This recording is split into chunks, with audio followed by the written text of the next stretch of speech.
You prayed. You opened your heart sincerely, and you said, Amen. And in that very moment, most people weaken their own prayer without even realizing it.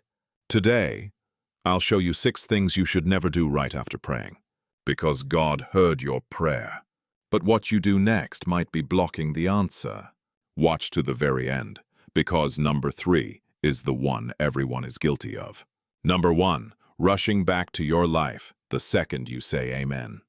You've barely lifted your head from prayer, and you're already grabbing your phone. Texting, watching videos. What's the rush? Think about it. You stepped into the King's presence. You laid down your request. And you ran out the door before even waiting for the answer.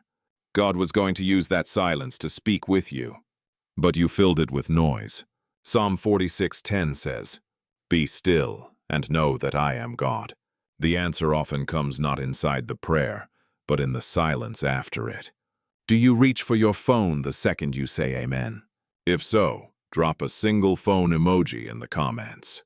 But what if in that silence you feel something other than peace? That's exactly what number 2 is about. Number 2, doubting whether God even hears you. The moment you finish, that voice slips in.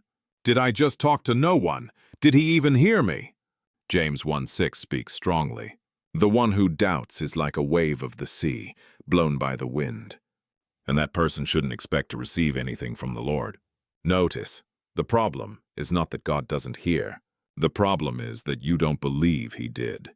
A doubt doesn't cancel your prayer, but it blinds you to the answer that's coming. And know this, God does not reject even your weak faith.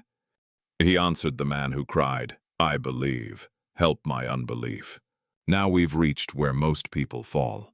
As you hear number 3, be honest with yourself. Number 3, going right back to worry after you pray. The thing we all do but nobody admits. You say, Lord, I'm leaving this with you. But 10 minutes later, the same worry's back in your head.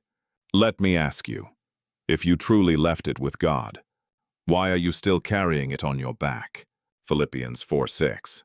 Do not be anxious about anything. Present your requests to God. To pray is to set the burden down. Going back to worry is picking it up again.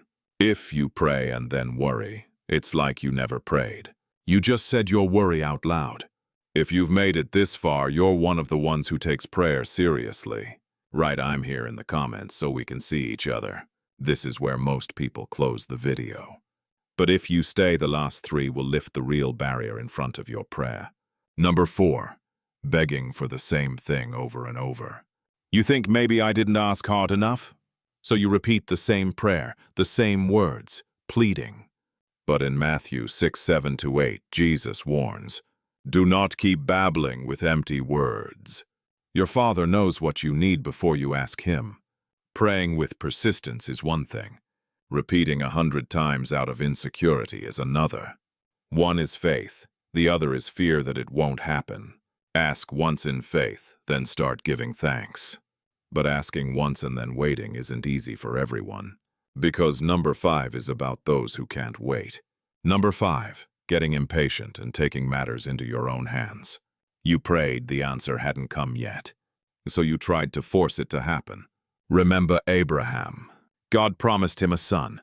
When the answer was delayed, he and Sarah made their own plans instead of waiting. The result, years of pain and chaos. Isaiah 40:31. Those who hope in the Lord will renew their strength. Waiting is not weakness. Waiting is a form of faith too. And remember, God being late doesn't mean he forgot you. But he is waiting for the perfect moment. He knows what is best. Which is harder, waiting or fully leaving it to God?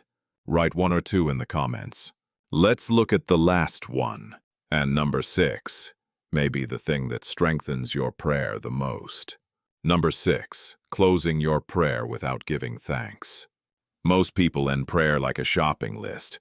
I want this, let this happen, and so on. Then they say amen and assume it's done. 1 Thessalonians 5:18. Give thanks in all circumstances. Giving thanks before you see the answer.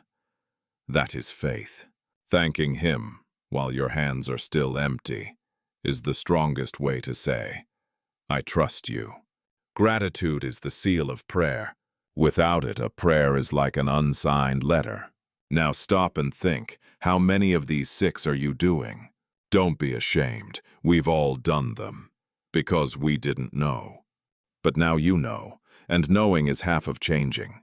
Your prayer was never weak. It just wasn't protected afterward. From now on, after Amen, turn to silence, not the world. To trust, not doubt. To thanks, not worry. God heard you. Believe it. Now tell me, do you pray in the morning or at night? Which one is more you?